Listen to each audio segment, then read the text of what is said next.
मेरी उम्र 16 साल थी।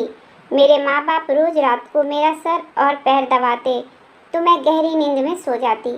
फिर अगले दिन माँ मुझे एक गोली खिला देती। अब मैं सारा सारा दिन अपने कमरे में पड़ी रहती और सोती रहती। मुझे दाल में कुछ काला लग रहा था। रात जानने के लिए मैंने अपने कमरे में कैमरा लगा दिया और जब मैंने रिकॉर्डिंग देखी तो मेरे पैरों तले जमीन निकल गई। मेरे सगे माँ बाप ही मेरे साथ। मेरा नाम नव्या है। मैं एक गरीब परिवार से ताल्लुक़ रखती हूँ। मेरे घर में मेरे अलावा मेरे मम्मी पापा और मेरे 3 भाई बहन थे। मैं घर की सबसे छोटी बेटी हूँ। मेरे तीनों भाई बहन मुझसे बड़े हैं। पापा इतना पैसा कमा लेते थे कि हमारे घर का गुजारा हो जाता था। हम चारों भाई बहन पढ़ाई कर रहे थे, मगर हमारी उम्र बढ़ने के साथ साथ हमारे खर्चे भी बढ़ते चले जा रहे थे।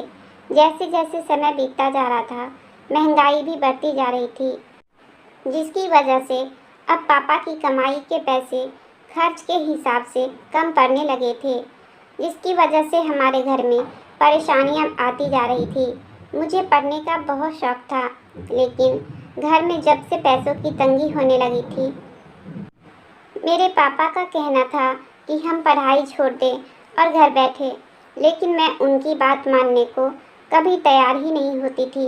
जबकि मेरी बड़ी बहन नायरा दीदी इतनी इंटेलिजेंट भी नहीं थी, लेकिन फिर भी उनके अच्छे नंबर आ जाते थे। वह अच्छे नंबरों से पास हो जाती थी।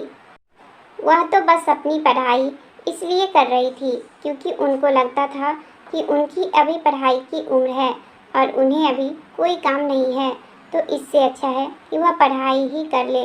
लेकिन घर में परेशानी देखते हुए उन्होंने सबसे पहले अपना कॉलेज जाना बंद कर दिया था, जिसकी वजह से मेरे माँ बाप ने उन्हें बहुत सराहा था कि उनकी बेटी को उनके हालात का अच्छे से पता है, जिसकी वजह से वह बिना जिद किए अपनी पढ़ाई को आसानी से छोड़ बैठी है। मुझे पता था मेरे माँ बाप यह बातें सिर्फ मुझे सुनाने के लिए कर रहे थे, लेकिन मैं ऐसी बातें एक कान से सुनकर दूसरे कान से निकाल दिया करती थी। मेरी दीदी अपनी तारीफ पर बहुत खुश हुआ करती थी। वह अपनी पढ़ाई छोड़ने के कुछ ही दिन घर में रही और जल्दी घर में रहते रहते बोर हो गई थी। वह तो सोची थी कि पढ़ाई छोड़कर घर में मज़े करेगी, मगर ऐसा कुछ भी नहीं हुआ था, बल्कि मम्मी उन्हें घर के कामों में लगाए रखती थी, जिससे वह बहुत घबराती थी। अब अक्सर वह मेरे सामने शिकवा करती थी कि अब वह घर में एक काम वाली नौकरानी बनकर रह गई है, जिस पर मैं उनसे इतराकर कहती थी कि आपको तो पढ़ाई छोड़ने की पड़ी थी। हम दोनों बहनें एक दूसरे को बहुत चिढ़ाते थे, लेकिन इसके बाद भी हम दोनों बहनों में बहुत प्यार था और हमारा दोनों भाई मम्मी पापा के साथ साथ हमारे लिए भी बहुत लाडला था। मेरी दीदी दिल की बहुत अच्छी थी। उन्होंने पापा को परेशानी में देखते हुए जल्दी से अपनी पढ़ाई छोड़ दी, लेकिन जब उन्होंने देखा कि पापा की परेशानी इसी तरह बरकरार है तो उसका हल ढूंढने लगी। उन्हें कोई और काम तो नहीं आता था, इसलिए उन्होंने किसी स्कूल में टीचर की नौकरी तलाश करना शुरू कर दी, जिस पर मैंने उनसे कहा कि आपके पढ़ाई छोड़ने का क्या फ़ायदा हुआ, दोबारा से तो आप उसी रूटीन पर आ जाओगी। सुबह को जल्दी उठना है, स्कूल जाना, दोपहर को थके हारे वापस आना। मेरी बात पर उन्होंने गहरी सांस भरते हुए कहा कि नव्या, तुम तो ठीक कह रही हो। मुझे पढ़ने के लिए जाना भी इन्हीं कामों की वजह से मुश्किल लगता था, लेकिन अब एक तो मैं घर में खाली रह रहकर बोर हो गई हूँ, ऊपर से घर के काम मेरा पीछा नहीं छोड़ते। मुझे सारे काम करना बिल्कुल भी पसंद नहीं है, लेकिन मैं पापा के लिए उनके घर की कमाई में हाथ बटाना चाहती हूँ, ताकि मेरे कुछ कमाने से उनका फ़ायदा हो। मेरी दीदी अपने माँ बाप को मुश्किल में नहीं देख सकती थी। अपनी दीदी की इतनी प्यारी बातें सुनकर मैंने उन्हें सराहा था कि वह कितना अच्छा सोचती हैं, लेकिन यह सब तो सिर्फ कुछ ही पलों के लिए था। उसके बाद फिर से हम एक दूसरे के ऊपर कमेंट पास करने और एक दूसरे को चिढ़ाने में मगन हो गए थे। जिस जगह मेरा घर था उस जगह मोहल्ले के साथ साथ एक नई कॉलोनी बन रही थी और जो नए नए घर बन रहे थे वह बहुत बड़े बड़े और खूबसूरत हैं। जिनको देखते ही आंखों में खुद ब खुद उनको पाने की हसरत आ जाती थी। देखते ही देखते वहाँ कुछ दिनों में ही नए घरों की तादाद बढ़ने लगी। हम सभी की नज़रें उन घरों और उन घर में रहने वाले लोगों पर रहती थी। वहाँ एक प्राइवेट स्कूल भी बन रहा था। मेरी दीदी उसी स्कूल में बच्चों को पढ़ाने का काम करने का सोच रही थी। वह इंटरव्यू देकर आ गई थी। अब बस उन्हें अपने बुलावे का इंतज़ार था। उनकी पढ़ाई देखने के बावजूद स्कूल वालों ने उन्हें काफ़ी अच्छी सैलरी देने की ऑफ़र की थी, जिस पर मेरी दीदी बहुत खुश हुई थी। उन्हें खुश होने पर पहले तो मैं उनको चिढ़ाने लगी, स्कूल वाले पागल हो गए हैं क्या, जो काबिलियत देखे बगैर ही इतनी अच्छी सैलरी ऑफ़र कर रहे हैं। मगर फिर मैं उनके चमकते चेहरे को देखकर चुप कर गई और उन्हें मुबारकबाद देने लगी। मम्मी पापा एक बार फिर मेरी दीदी से ज़्यादा खुश हो गए थे। उनकी बहुत ज़्यादा तारीफ़ भी करने लगे, जिस पर वह चिढ़ाते हुए मुझे कहती थी, देखो नव्या, घर में मेरी कितनी वैल्यू है, सब लोग मेरी कितनी तारीफ़ करते हैं और मैं बस उनको आंखें दिखाते रह जाती। इसी तरह लड़ते झगड़ते मेरी दीदी, जो मुझे कुछ गैर जिम्मेदार सी लगती थी, आज वह अपनी टीचर की सीट को बहुत अच्छे तरीके से संभाल रही थी। हर कोई उनकी तारीफ़ करता था। उससे मिलने वाली हर महीने की सैलरी से घर के हालात पर काफ़ी अच्छा असर पड़ा था, क्योंकि उनकी सैलरी अच्छी खासी थी। जिस स्कूल में वह नौकरी कर रही थी, वहाँ मर्द और औरत दोनों ही जॉब करते थे, जिस वजह से उनकी सबसे काफ़ी अच्छी बोलचाल थी। शुरू में तो सब कुछ ठीक रहा। इस वजह से मेरी दीदी थोड़ी परेशान और उदास थी कि वह यह सब कुछ कर पाएगी भी या नहीं। लेकिन काम पर जाने के साथ ही उनको इस काम की आदत होने लगी और वह बहुत खुशी से कहा करती थी कि पढ़ने से ज़्यादा पढ़ाना आसान है। वह अपनी सारी सैलरी पापा के हाथ में लाकर देती थी, तो जैसे पापा का सीना गर्व से चौड़ा हो जाता था। इसी तरह सब अपनी अपनी ज़िंदगी में मस्त थे। तभी उन्हीं दिनों मुझे दीदी कुछ परेशान सी दिखने लगी। पहले तो मैंने इसे अपना वहम समझा कि शायद मुझे कुछ गलतफहमी हो रही है। वह थक जाती हैं, इसलिए इतनी परेशान रहती हैं। जब कुछ दिन तक मैंने उनके चेहरे पर परेशानी देखी, तो मैंने उनसे इसकी वजह पूछ ली, जिस पर पहले तो वह मुझे कुछ भी बताने से हिचकिचाती रही, लेकिन फिर मेरी ज़्यादा ज़बरदस्ती करने पर उन्होंने मुझे बता ही दिया। उनकी आवाज़ भी मुझे परेशानी भरी लग रही थी। वह थोड़ी हिचकिचाहट का शिकार थी। उन्होंने बताया कि उनके साथ जो लड़के काम करते हैं वो उन्हीं से परेशान है। वह उन्हें कुछ अच्छी आदत के नहीं लगते थे। वह उसकी मौजूदगी में खुद को बहुत असुरक्षित महसूस करती थी। यह कहने के साथ ही वह यह भी कहने लगी कि पता नहीं ऐसा कुछ है भी या नहीं, या फिर वो ये सब कुछ ज़्यादा ही सोच रही है। वह कंफ्यूज हो रही थी। मैंने उनसे कहा कि वह ज़्यादा परेशान ना हो। अगर उन्हें इन सब से ज़्यादा ही परेशानी हो रही है तो यह नौकरी छोड़ सकती हैं और किसी दूसरे स्कूल में नौकरी ढूंढ लो। ऐसे अपने दिमाग पर ज़्यादा जोर ना डालो और इस बात को अपने दिल से ना लगाओ। मैं हर तरीके से उन्हें समझाने की कोशिश की और उन्हें तसल्ली दी, जिस पर उन्होंने एक गहरी सांस भरी और हाँ में सर हिला दिया कि वह ऐसा ही करेंगी। लेकिन उनका कुछ करने से पहले ही जो कुछ हुआ वह तो हमें बेमौत ही मार गया। उस हादसे ने जैसे मुझे पछतावे के दलदल में ही धकेल दिया था। मेरी दीदी ने नौकरी छोड़ने से पहले घर में मम्मी पापा से बात की थी, जिस पर मम्मी पापा बहुत परेशान हो गए थे और उनसे नौकरी छोड़ने की वजह पूछने लगे। लेकिन दीदी मम्मी पापा को वह नहीं बता पाई जो उन्होंने मुझे कहा था। उन्होंने जब मम्मी पापा से नौकरी छोड़ने की ज़्यादा ही जिद की तो उन लोगों ने कहा कि ठीक है, जैसा तुम्हारा दिल करे वैसा करो, उन्हें कोई परेशानी नहीं है। जिससे मेरी दीदी खुश हो गई और उन्होंने सोचा कि वह जल्दी उस स्कूल को छोड़कर दूसरे स्कूल में नौकरी तलाश कर लेंगी, चाहे वहाँ उनकी सैलरी थोड़ी कम क्यों ना हो, लेकिन वह सेफ तो होंगी। अभी मेरी दीदी ने नौकरी छोड़ी नहीं थी जब पापा की तबीयत बहुत ख़राब हो गई और वह काम छोड़कर घर में रहने लगे। अब घर का सहारा सिर्फ मेरी दीदी ही थी, जिसकी वजह से उन्होंने स्कूल छोड़ने से पहले एक तसल्ली से काम लिया और यही उसकी सबसे बड़ी गलती थी। और वह दिन हादसों का शिकार भी। उनका दिल जिस वजह से डरा रहता था वह सब कुछ सच साबित हुआ। वह अपनी इज्जत खो बैठी।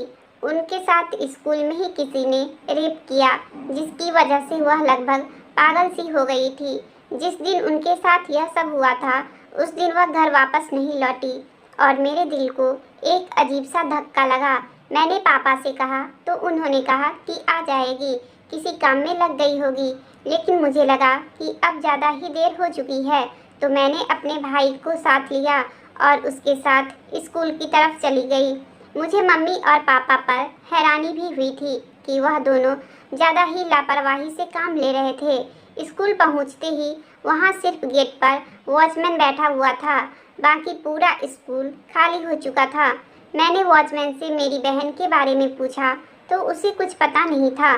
फिर मैंने उससे स्कूल के अंदर जाने की इजाज़त ली और सारा स्कूल छान मारा, लेकिन एक जगह दीदी मुझे सिसकते हुए मिल ही गई। उनकी हालत देखकर मेरी आंखें फटी की फटी रह गई।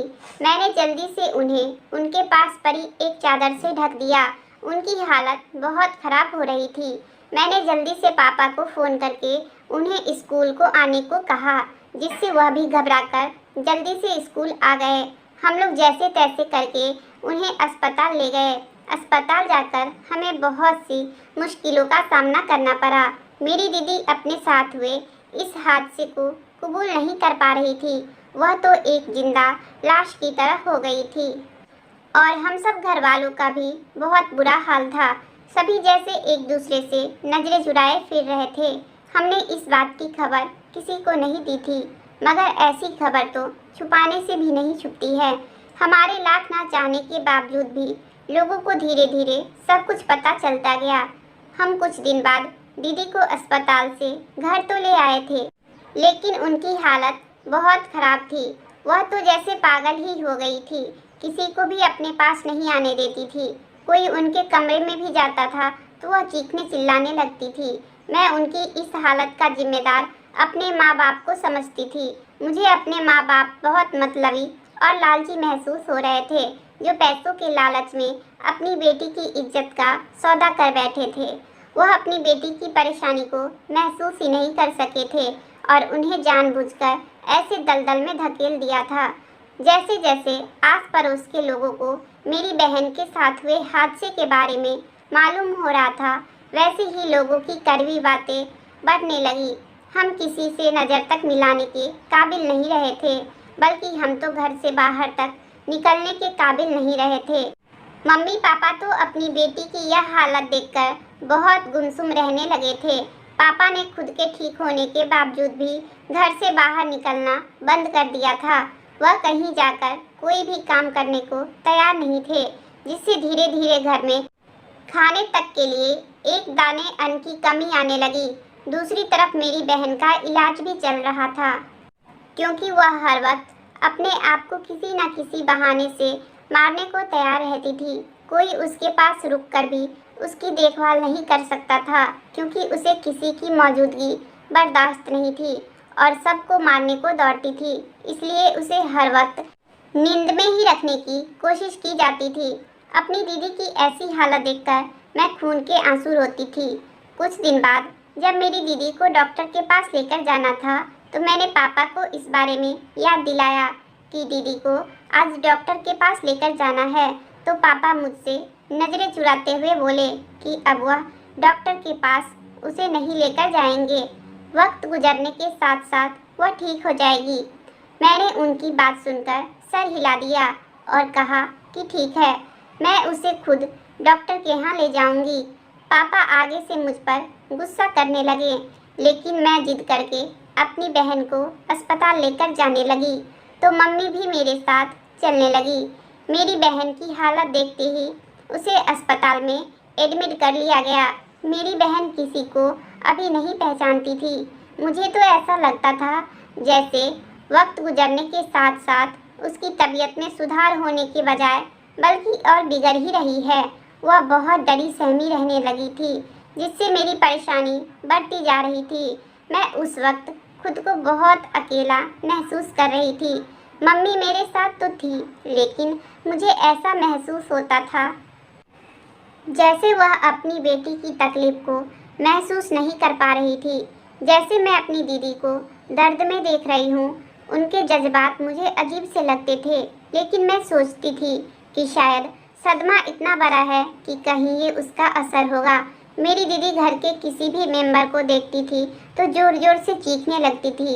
उनको देखकर मेरी आंखों में आंसू आ जाते थे और मैं उन्हें अपने सीने से लगाकर तसल्ली भी नहीं दे पाती थी कि मैं उनके साथ हूँ और वह ठीक हो जाएगी तो हम दोनों मिलकर उनके मुजरिम को सजा देंगे। एक दिन अस्पताल के डॉक्टर ने मुझे अकेले में अपने केबिन में बुलाया और कहा कि तुम अगर अपनी बहन को बचाना चाहती हो तो इसे कहीं दूर ले जाओ या फिर कहीं छुपा दो ताकि किसी की भी नज़र ना पड़े। इसे अपने घर वालों से दूर रखो वरना एक दिन यह मर जाएगी। मैं डॉक्टर की बातें सुनकर हैरान और परेशान सी हो गई थी कि वह यह सब क्या कह रहे हैं। फिर मैंने यह सोचकर अपने दिल को तसल्ली दी कि शायद डॉक्टर मेरे माँ बाप के व्यवहार को देखकर यह सब कह रहे होंगे। हम ज़्यादा दिन हॉस्पिटल में भी नहीं रुक सकते थे, लेकिन हॉस्पिटल की छुट्टी होने से पहले मम्मी ने मुझसे कहा कि अब वह इस तरह से उसे घर ले जाने के लिए तैयार नहीं है। मम्मी ने मुझसे कहा कि अब वह थक चुकी हैं सबको यह बताते बताते कि उनकी बेटी मर गई है। अब वह और ज़्यादा लोगों की बातें बर्दाश्त नहीं कर सकती। मम्मी की इस बात से मेरा दिल तो बहुत तड़प उठा था, लेकिन मैं भी इस मामले को दबा देना चाहती थी। इसलिए दिल पर पत्थर रखकर मैंने मम्मी की बात मान ली। उसके बाद हमने सोचा था कि रात को हम दीदी को घर ले जाएंगे और हमने वही किया। हमने अपने प्लान के मुताबिक हम रात के अंधेरे में दीदी को घर ले गए, जिससे किसी को कुछ नहीं पता चला था और घर में अब भूखे रहने की नौबत आ गई थी। लेकिन पापा इस तरफ बिल्कुल भी ध्यान नहीं दे रहे थे, तो मैंने कहा कि मैं कोई काम कर लेती हूँ, लेकिन पापा ने मुझे सख्ती से मना कर दिया और दूसरे ही दिन खुद काम पर जाने लगे। और दूसरी तरफ मेरी दीदी को कमरे में बंद कर दिया गया था और कोई भी उनके पास नहीं जाता था। मुझे लगता था कि हमने जो झूठी खबर लोगों को दी है, एक दिन वह सच साबित हो जाएगी, क्योंकि दीदी की हालत कुछ ऐसी ही हो गई थी। मुझे अपने घर के माहौल में बहुत डर लगने लगा था। सब कुछ बहुत अजीब सा लगता था। मेरे मम्मी पापा भी मुझे पराये से लगने लगे थे। मैं खुद को बहुत अकेला महसूस करने लगी थी और मुझे लगता था कि एक दिन मैं भी धीरे धीरे पागल हो जाऊंगी। घर वालों का व्यवहार मेरे साथ भी बहुत अजीब सा हो गया था। मैं अपनी परवरिश में एक बेचैनी सी महसूस करती थी। मुझे अपने माँ बाप से डर लगने लगा था। मुझे ऐसा लगने लगा था जैसे कि मैं किसी बड़ी बीमारी का शिकार हो गई हूँ। मम्मी पापा से तो कुछ कहने का दिल ही नहीं करता था, क्योंकि मैं उनसे कोई बात नहीं किया करती थी। सभी अपने अपने हिसाब से ज़िंदगी गुजार रहे थे। इसके बावजूद भी मम्मी मुझे दीदी के पास नहीं जाने देती थी। बस यही कहती थी कि वह तुम्हें कोई नुकसान ना पहुंचा दे। उन्हें खाना पीना भी मम्मी ही दिया करती थी। मुझे ऐसा लगता था कि जैसे मेरी दीदी का बाहरी दुनिया से ताल्लुक़ ख़त्म हो चुका था। इस बार मैंने किसी के कहे बगैर ही अपनी पढ़ाई छोड़ दी थी और अब मैं भी अपने इस फैसले से पछता रही थी, क्योंकि घर में मेरा वक्त नहीं गुजरता था।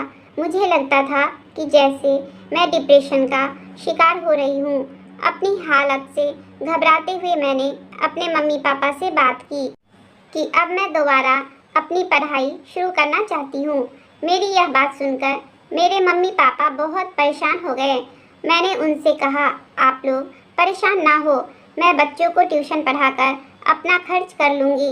मगर वह मेरी बात मानने को तैयार नहीं थे। मैंने उनको राज़ी करने की हर मुमकिन कोशिश कर ली, लेकिन वह मुझे सख्ती से मना कर चुके थे कि मैं आगे पढ़ने का ख्याल अपने दिमाग से निकाल दूँ।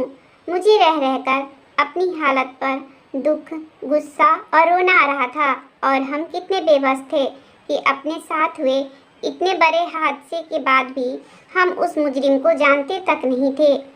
उसे उसके गुनाह की सज़ा देना तो बहुत दूर की बात थी। मेरी दीदी जिस स्कूल में पढ़ाती थी, उस स्कूल के स्टाफ ने तो ऐसे खामोशी इख्तियार कर रखी थी जैसे उनको कुछ पता ही ना हो। उन्होंने तो यह भी नहीं सोचा कि आखिर मेरी दीदी स्कूल में पढ़ाने क्यों नहीं जा रही है। उन्होंने उनकी कोई भी खबर लेने की कोशिश तक नहीं की। मैंने पापा से कहा कि पापा, हमें उस स्कूल और स्कूल के टीचर्स पर केस करना चाहिए।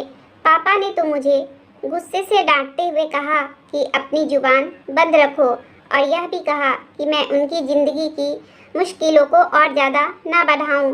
मुझे ऐसा लगने लगा था जैसे वह मेरी दीदी से तो नफरत करने लगे थे, लेकिन साथ साथ मुझसे भी करने लगे थे। हालांकि दीदी के साथ हुए हादसे में दीदी का कोई कसूर नहीं था, बल्कि वह बेचारी तो अभी भी बहुत तकलीफ से जूझ रही थी। उन्हें हर तरफ से और कड़वी बातें ही सुनने को मिल रही थी, जिन्हें अब वह समझ नहीं सकती थी, क्योंकि उस हादसे के बाद से तो वो पागल ही हो गई थी। मेरी तबीयत कुछ दिनों से काफ़ी ख़राब रहने लगी थी, जिसकी वजह से मम्मी मेरा सर दबाती रहती थी। मैं सोचती थी कि इन्हें अभी भी मेरा ख्याल है और उनके दिल में मेरे लिए प्यार अभी भी मौजूद है। मम्मी मेरे सर और पैर दबाती रहती और मैं सुकून से सो जाती। लेकिन जैसे ही मैं दूसरे दिन सुबह सोकर उठती तो मम्मी मुझे एक गोली खिला दिया करती थी और यही कहती कि इस गोली को खाने से मेरी तबीयत बिल्कुल ठीक हो जाएगी।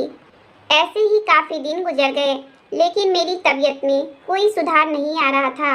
मेरी तबीयत दिन ब दिन बिगड़ती जा रही थी और बस मैं सोती ही रहती थी। अपनी हालत से मैं खुद ही परेशान हो गई थी। वैसे तो मुझे कोई बीमारी नहीं थी, लेकिन इसके बावजूद भी मेरे बदन में थकावट महसूस होती थी और बस मन करता था और सोती रहूं। शायद हालात की वजह से भी हो सकता था। मैं अपने आप से तो बहुत तंग आ गई थी। मैं सब कुछ भूलने लगी थी। मुझे कुछ याद नहीं रहता था।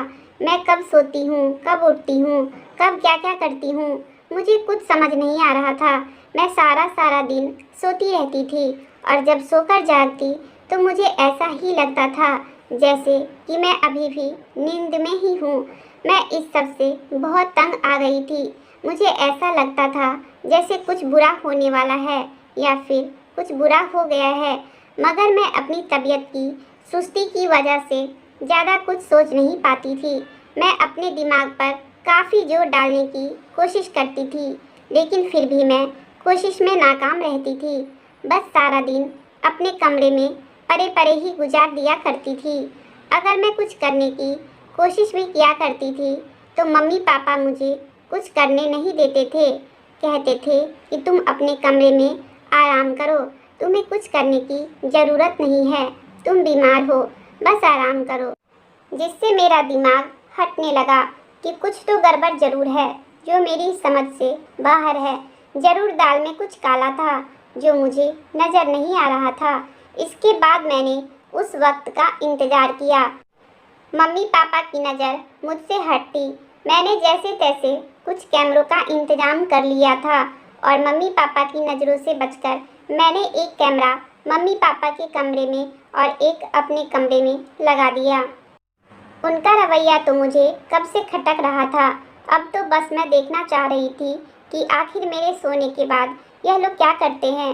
पता नहीं, एक ऐसा वक्त आ गया था कि मुझे अपने मम्मी पापा के ऊपर ही भरोसा नहीं रहा था। लेकिन मैं अपने दिल में ये भी सोचती थी कि जैसा मैं सोच रही हूँ, जैसा महसूस कर रही हूँ, वैसा कुछ ना हो तो अच्छा ही है। कैमरे में वह सब कुछ रिकॉर्ड हो गया जो मेरे माँ बाप कर रहे थे और साथ ही उनकी बातें भी जो वह किया करते थे, जिससे मेरा दिल फटने लगा और मेरे पैरों तले जमीन निकल गई। मुझे ऐसा लगा जैसे मैं मरने वाली हूँ। मेरा शरीर दर्द की वजह से कांप रहा था। मेरे अपने माँ बाप ने मेरी दीदी को जहर देकर मार दिया था और मुझे एक ही घर में रहते हुए इस बारे में पता भी नहीं चला। मैं बिल्कुल अनजान रही। वह मुझे भी इतना बेबस कर देना चाहते थे कि मैं बाहरी दुनिया से ताल्लुक़ ख़त्म कर दूं। मुझे अपने माँ बाप से ऐसे जुल्म की उम्मीद बिल्कुल भी नहीं थी। आखिर वह अपनी बेटियों के साथ इस कदर कैसे कर सकते हैं? उन्होंने मेरी दीदी को क्यों मारा? मुझे ऐसा लग रहा था जैसे यह सब सोच सोचकर मैं पागल हो जाऊंगी। इस भरी दुनिया में मैं अपने आप को अकेला महसूस कर रही थी। मैं अपने ही घर में खुद को अनजान महसूस कर रही थी। अब मुझे अपनी जान का खतरा था, वह भी किसी और से नहीं बल्कि अपने ही सगे माँ बाप से। मेरी आंखों से आंसू बहे जा रहे थे। मैंने खुद को अपने कमरे में बंद कर रखा था, मगर जब मुझे लगा कि इस कदर बंद रहने से कोई फ़ायदा नहीं होने वाला है, मैंने सोचा कि मुझे इस बारे में अपने माँ बाप से सवाल ज़रूर करना चाहिए कि आखिर उन्होंने ऐसा क्यों किया। मुझे इस तरह से चुप करके और जुल्म नहीं सहना था। मैंने बहुत ही हिम्मत करके अपने माँ बाप का सामना किया और मैं उनके सामने खड़ी होकर उनसे सवाल पर सवाल करती चली गई। मुझे तो लगा था कि वह लोग शर्मिंदा होंगे, बल्कि उन्होंने तो आराम से अपना गुनाह कबूल कर लिया कि वह सच में ये सब कुछ कर चुके हैं। फिर मैंने रोते हुए उन दोनों से सबकी वजह पूछी। उन्होंने बहुत ही गुस्से में जवाब दिया कि उनकी बेटी के साथ जो कुछ हुआ था उससे वह इस दुनिया में किसी को मुंह दिखाने के लायक नहीं रहे थे। वह उसकी वजह से घर से बाहर निकलने से डरते थे, इसलिए उन्होंने अपनी आज़ादी के लिए उसको जहर देकर मार दिया। वैसे भी उसकी ज़िंदगी एक जिंदा लाश की तरह बन गई थी। उसके बाद उन्हें मुझसे भी खतरा था कि मैं भी उनकी बड़ी बेटी की तरह उनको किसी मुश्किल में ना डाल दूं। यह दिन रात मुझे नशे की गोलियां देते थे, जिसकी वजह से मैं सोती रहती थी ताकि मैं उनका काम खराब ना कर दूं। वह अपनी बेटियों की वजह से सबके सामने नजरें नहीं उठा सकते थे। उनका इरादा अपनी दोनों बेटियों को खत्म कर देना था। वह अपनी ज़िंदगी दोनों बेटे के साथ ही गुजारना चाहते थे। इससे पहले ही मुझे सब कुछ पता चल गया। मैंने उनसे कहा कि आप कैसे माँ बाप हैं, आपके सीने में दिल की जगह पत्थर है। आपकी बेटी जिनके साथ अत्याचार हुआ, अब उनके अत्याचार का बदला लेने के बजाय उनकी ही जान के दुश्मन बन गए। और मेरे साथ तो ऐसा कुछ भी नहीं हुआ जैसा दीदी के साथ हुआ था। फिर भी आप लोगों ने मेरे साथ यह सब कुछ क्यों किया? मुझे भी एक लड़की होने की वजह से आप मुझे इस ज़िंदगी से दूर कर रहे थे। आप लोग तो माँ बाप कहलाने के लायक ही नहीं हैं। आप दोनों हमारे दुश्मन हैं। सबसे ज़्यादा तो आप मेरी दीदी के दुश्मन हैं। वह बेचारी तो आप लोगों का साथ देने के लिए कुछ भी करने को तैयार हो जाती थी, और आप लोगों ने उसकी अच्छाई का यह सिला दिया कि उसको जान से ही मार डाला। शर्म आनी चाहिए आप लोगों को। उनके मुश्किल वक्त में आप लोगों को उनका साथ देना चाहिए था, ना कि उनको मारना चाहिए था। बहुत सारे रास्ते थे हमारे पास। हम यहाँ से कहीं दूर चले जाते, कहीं दूसरे शहर जाते, वहाँ हमें कोई नहीं जानता, वहाँ जाकर रह लेते, वहाँ जाकर एक नई जिंदगी शुरू करते, बल्कि दीदी को भी सब कुछ भुलाकर नई जिंदगी की तरफ लाते। वह बेचारी तो नौकरी छोड़ना चाहती थी, मगर फिर आपके लालच ने उन्हें नौकरी ना छोड़ने पर मजबूर कर दिया था। पापा, आपने अपनी बीमारी का बहाना बनाया और अब उन्हें ख़त्म कर दिया।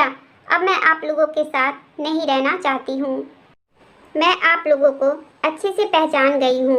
मैं यहाँ से जाकर कहीं भी रह लूँगी और कुछ बनकर अपनी बहन के मुजरिमों को सज़ा दिलवाऊंगी। मेरी बात सुनकर मेरे माँ बाप घबरा गए और मुझे पकड़कर घर में बंद करने की कोशिश करने लगे, लेकिन मैं उन लोगों की पकड़ छुड़वाकर घर से भाग गई। उन लोगों के घर से ही क्या, मैं तो उन लोगों की ज़िंदगी से भी भाग चुकी थी। मुझे एक दिन वापस आना था, क्योंकि मुझे कुछ बनना था और उन लोगों की सच्चाई सबके सामने लानी थी और अपनी बहन की मुजरिमों को सज़ा भी दिलवानी थी। अगर मेरे माँ बाप अपनी इज्जत की खातिर अपनी सगी बेटी को मार सकते हैं, तो मैं भी उन्हीं की बेटी थी। मैं खुद को मजबूत करके रात के अंधेरे में अपने लिए रोशनी तलाश करने निकल पड़ी थी। मैं शायद ऐसा ना करती और उन लोगों पर तरस खा लेती। अगर उन लोगों के चेहरे पर मुझे थोड़ी सी भी शर्मिंदगी दिख जाती तो। लेकिन वह लोग तो इतने बेरहम हैं कि मेरा इतना सब कुछ कहने पर भी उन लोगों पर कोई असर नहीं हुआ। उन लोगों को अपने किए हुए गलती पर कोई पछतावा नहीं था। मैंने सोचा था कि अगर वह लोग अपनी गलती की माफ़ी मांग लेंगे तो मैं उन्हें माफ़ कर दूंगी, लेकिन उनका इतना बेरहम होने पर मुझे यह कदम उठाना पड़ा था। मैं अपने माँ बाप को दुनिया के सामने जलील तो नहीं करवाना चाहती थी, लेकिन जो कुछ उन्होंने मेरी बहन के साथ किया था उसके लिए शायद उन्हें सज़ा दिलवाना बहुत ज़रूरी था। खैर, यह सब सोचती हुई मैं घर से निकली, लेकिन अब मेरे पास रहने के लिए कोई ठिकाना नहीं था। तभी मुझे याद आया कि मेरी एक दोस्त थी जो मेरे साथ पढ़ती थी। उसका नाम पायल था। मुझे सिर्फ इतना पता था कि वह कोई अच्छी सी नौकरी करती है। हालांकि मेरे पास उसका नंबर था। मैंने उसको फ़ोन किया तो उसने फ़ोन उठा लिया और मैंने उससे बात की। पहली ही बार में वह मुझे पहचान गई। मैंने उससे उसका पता पूछा और उसे अपनी परेशानी बताई। उसने फ़ौरन मुझे अपने घर पर बुलाया जहां वह रहती थी। वह ऑफिस के पास ही उसने एक कमरा ले रखा था। वह अकेली ही रहती थी। मैं वहां पहुंची। उसने मुझे खाना खिलाया। खाना खाने के बाद मैं उसे अपने साथ हुए सारी वारदात बताई और यह भी बताया कि मेरी दीदी के साथ क्या क्या जुल्म की गई है। यह सुनने के बाद उसने मुझसे कहा कि मैं तुम्हारी मदद करूंगी। उसके पापा पुलिस में थे। वह मुझे अपने पापा के पास लेकर गई। मैंने अंकल के सामने बैठकर सारी बात बताई। अंकल ने फौरन ही अपने साथियों को साथ लेकर मेरे घर पर धावा बोल दिया। मेरे माँ बाप को मेरे दिए गए बयान की वजह से अरेस्ट किया गया। इसके बाद अंकल ने उस स्कूल के आरोपी टीचर को जेल की सलाखों के पीछे डाल दिया और कुछ कार्यवाही के बाद उस स्कूल को पूरी तरह से बंद कर दिया गया। मेरे माँ बाप को मेरी दीदी को मारने और मुझे मारने की कोशिश करने के जुर्म में 15 साल की सज़ा सुनाई गई। इस बात का काफ़ी वक्त गुजर चुका है, लेकिन जो कुछ भी मेरे साथ घटा मैं उससे पूरी तरह से नहीं निकल पाई हूँ और कोशिश कर रही हूँ कि मैं अपनी ज़िंदगी में आगे कुछ अच्छा करूँ। अगर आपको कहानी अच्छी लगी हो तो प्लीज़ वीडियो को लाइक और चैनल को सब्सक्राइब करें। आपका बहुत बहुत धन्यवाद।